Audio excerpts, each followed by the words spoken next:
இந்த வீடியோவில் நம்ம என்ன பார்க்க போகிறோன்னா, இயேசு கிறிஸ்து யார், எதுக்காக வந்தார், அதனுடைய பிரயோஜனம் என்ன, இப்போது எங்கே இருக்கார், எப்படி இருக்கார், அப்புறம் இந்த ஆவியானவர்னு சொல்கிறாங்களே, யார் தாங்க இந்த ஆவியானவர் அப்படிங்கிறத பற்றி நம்ம கொஞ்சம் டீட்டெயிலாக இந்த வீடியோவில் பார்க்க போகிறோம்.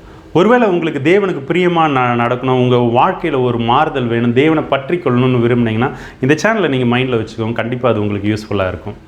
யாக்கோபு, இது நீர் என்னை காண்கிற தேவன் என்ற ஊழியத்தின் வழியாக உங்களை சந்திக்கிறேன். இயேசு கிறிஸ்து நாமத்தினால உங்களுக்கு வாழ்த்துதல் சொல்லிக்கிறேன். இப்போ இயேசு கிறிஸ்து யாருன்னா, முதல்ல நம்ம தேவன் யாருன்னு தெரிஞ்சுக்கணும் இல்லையா? தேவன் ஒருவரே. நம்ம இயேசு கிறிஸ்து யாருன்னு தெரிஞ்சுக்கணும்னா, அவர் அனுப்பின பிதாவாகிய தேவன் யாருன்னு தெரிஞ்சுக்கணும். ஓகேவா? அவருடைய தன்மைகள்லாம் எப்படின்னு தெரிஞ்சுக்கணும். ஓகே, வசனம் ரொம்ப கிளியரா சொல்லுது, தேவன் ஒருவரே. ஹல்லேலூயா. அதே மாதிரி இந்த தேவனுடைய 3 தன்மைகள் இருக்கு. அந்த தன்மை தான் இப்போ தேவன் மாம்சத்தில், அதாவது சரீரத்தில் இருந்தார்னா அவருக்கு பேர் இயேசு கிறிஸ்து. ஓகேவா? நம்ம பூமியில் இந்த பாவ மனுஷ சாயலில் வந்தார் இல்லையா? அந்த மாம்சம் தேவன் தான் இந்த பூமியில் வந்தார். எப்படி ஒரு பாவ மனுஷ சாயலில் வந்தார், ஏன் வந்தார்னு பின்னாடி பார்க்க போகிறோம். அவருக்கு பேர் இயேசு கிறிஸ்து. ஓகேவா? அப்போது இந்த தேவன் நம்ம கூட இருக்கிற விரும்புகிறார்களா? அப்போது அவருக்கு அவர் ரொம்ப பரிசுத்த தேவன் இல்லையா? அவருடைய பரிசுத்தத்துக்குள்ளேயே நம்ம போக முடியாது. அவர் முகத்தை நம்ம பார்க்கறதுக்கே முடியாது. அவர் பார்த்தவர் ஒருத்தரும் இந்த பூமியில உயிரோட இல்லை இல்லையா? அப்போ அப்பேற்பட்ட தேவன் நம்ம கூடவே இருந்து உறவாடணும்னு விரும்புறாரு. யோவான் 17, 20, 21 வசனங்கள் படி. ஓகேவா? அப்போ அதுக்கு அவருக்கு ஒரு தன்மை தேவைப்படுது. அதுதான் ஆவி அப்படின்ட்டு, பரிசுத்த ஆவியானவர் என்ற தன்மை. சரி, ஓகே, நம்ம இயேசு கிறிஸ்துவையும் பரிசுத்த ஆவியானவரை பத்தி பார்க்கலாம். ஓகேவா? இயேசு கிறிஸ்து இந்த பூமிக்கு எதுக்காக வந்தார்னா, முக்கியமான ஒரு 3 விஷயம். அவர் எல்லா மனுஷரையும் ரட்சிக்கும்படியா தேவன் சித்தம் கொண்டு இருக்கார். யார்? பிதாவாகிய தேவன்.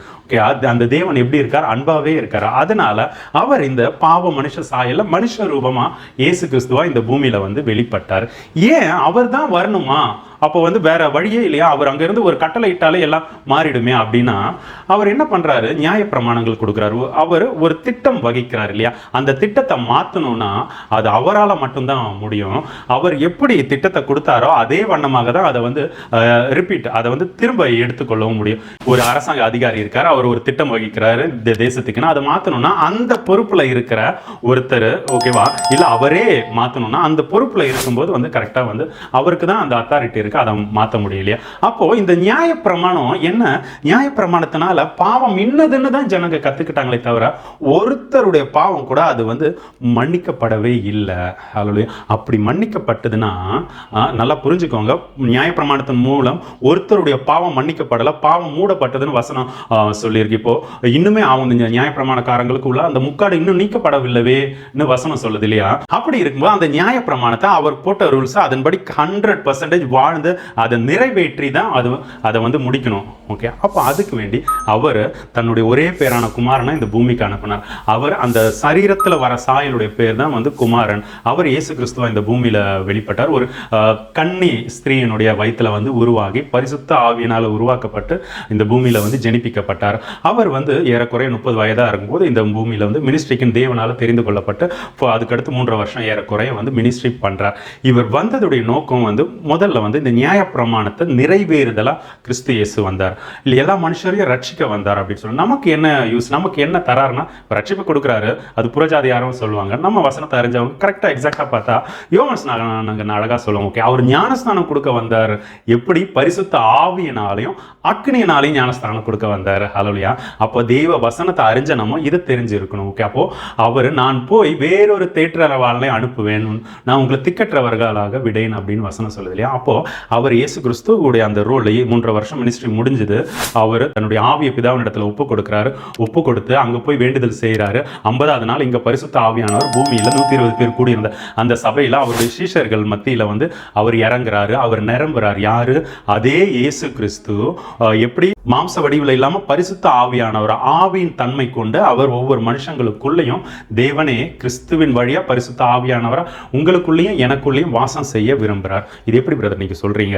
இயேசு கிறிஸ்து தான் ஆவியானவர் அப்படின்ட்டு சொல்றேன்னு கேட்டா, உங்களுக்கு கர்த்தர் யாருன்னு தெரியல. கர்த்தர் மீன்ஸ் கர்த்தத்துவம், அது ஒரு ரோல். ஓகே, கவர்னன்ஸ் அப்படின்னு சொல்லலாம். அது யாரு? இயேசு கிறிஸ்து. கர்த்தராக இயேசு கிறிஸ்து நம்ம சொல்றோம். இது கன்ஃபார்ம் தானே? ஓகே, வசனம் ரொம்ப அழகாவே சொல்றது, கர்த்தரே ஆவியானவர். கர்த்தருடைய ஆவி எங்கே உண்டோ அங்க விடுதலை உண்டு. கர்த்தரே ஆவியானவர். இப்ப புரியுதா? கர்த்தர் யார்? இயேசு கிறிஸ்து. அப்போ இந்த கர்த்தரே ஆவியானவர். ஓகே, அப்ப நடுவில் இருக்க கர்த்தர் எடுத்துட்டா இயேசு கிறிஸ்துவும் ஆவியானவரும் என்ன ஒண்ணு? ஓகே, அவர் மாம்சத்தில் இருக்கும்போது முதல்ல அதான் சொன்ன, மாம்சத்தில் இருக்கும்போது அவருடைய பேர் இயேசு கிறிஸ்து. அவர் பிதாவின் இடத்துல வந்து இப்போ இங்கே பூமியில் உள்ள காரியங்கள் நிறைவேற்றப்பட்டதுக்கப்புறம் போய் அவருடைய பிதாவின் இடத்துல வேண்டிக் கொள்வோம். அவர் வேறு ஒரு தேற்றரவாளன், சத்திய ஆவியாகிய தேற்றரவாளன் அனுப்புவார் சொன்னார். அவர் தான் பரிசுத்த ஆவியானவர். எதுக்கு அப்படி அனுப்புனார்னா, அவரால் தான் உங்களுக்குள்ளேயும் எனக்குள்ளேயும் வாசம் செய்ய முடியும். அவர் தான், அவருடைய தன்மை எப்படின்னா, அவர் வந்து உங்களுக்கு ஒரு ட்ரெயினராக வந்து இருப்பார், ஆக்ட் பண்ணுவார். ஓகேவா, ட்ரெயினர்னு சொல்லலாம், டீச்சர்னு சொல்லலாம், ஒரு கோச் அப்படின்னு சொல்லலாம். உங்களை வந்து புடமிட்டு அழகாக வந்து பிதாவுக்கு ஏற்ற ரூபத்தில் உங்களை வடிவமைச்சு அவர்கிட்ட கொண்டு போவார். மத்திய ஆகாயத்தில் இயேசு கிறிஸ்து வந்து நம்மளை கூட்டிகிட்டு போவார். ஹல்லேலூயா. இப்போ புரிஞ்சிருக்கும்னு நினைக்கிறேன் உங்களுக்கு இயேசு கிறிஸ்து யார், பரிசுத்த ஆவியானவர் யார் அப்படின்ட்டு. இந்த வீடியோ உங்களுக்கு பிரயோஜனமாக இருந்தால் உங்களுக்கு தெரிஞ்சவங்களுக்கு ஷேர் பண்ணுங்கள். கர்த்தர் தாமே உங்களை ஆசீர்வதிப்பாராக. God bless you.